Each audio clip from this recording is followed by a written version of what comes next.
कक्षा 8वीं की भाषा भारती में पाठ 16 में एक कविता का नाम है पथिक से, जिसको लिखा डॉक्टर शिवमंगल सिंह सुमन ने।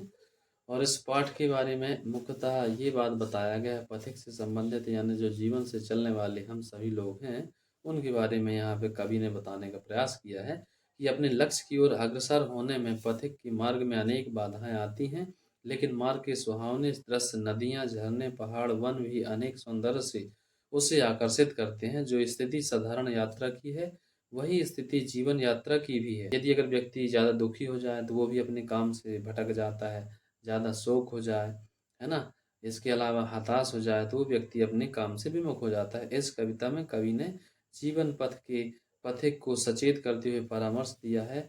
इन सब बाधाओं का साहस और विवेक पूर्वक सामना करते हुए वे अपने अपने कर्तव्य पथ पर अग्रसर होते रहें। अब आइए इस कविता का पाठन करते हैं। पथ भूल न जाना पथिक कहीं, पथ में तो कांटे होंगे ही। दुर्वादल सरिता सर होंगे, सुंदर गिरिवन वापी होंगे। सुंदर सुंदर निर्झर होंगे, सुंदरता की मृग तृष्णा में।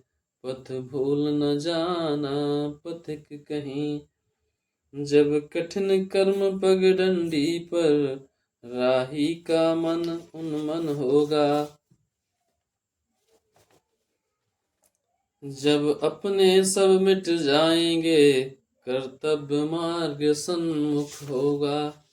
तब अपनी प्रथम विफलता में पथ भूल न जाना पथिक कहीं।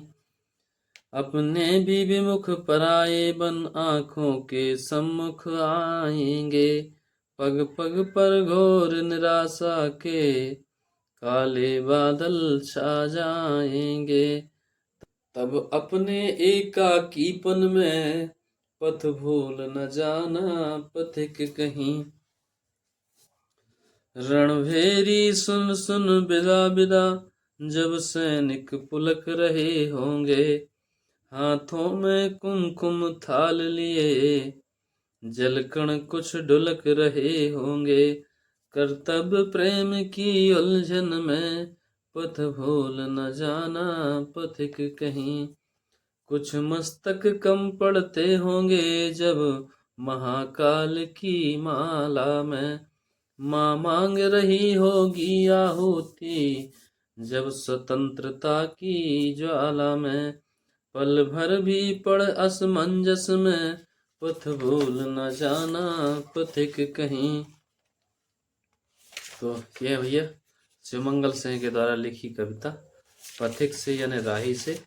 अब इसका अपने जीवन से संबंधित या कर्तव्य से संबंधित आप कहीं भी अर्थ लगा सकते हैं।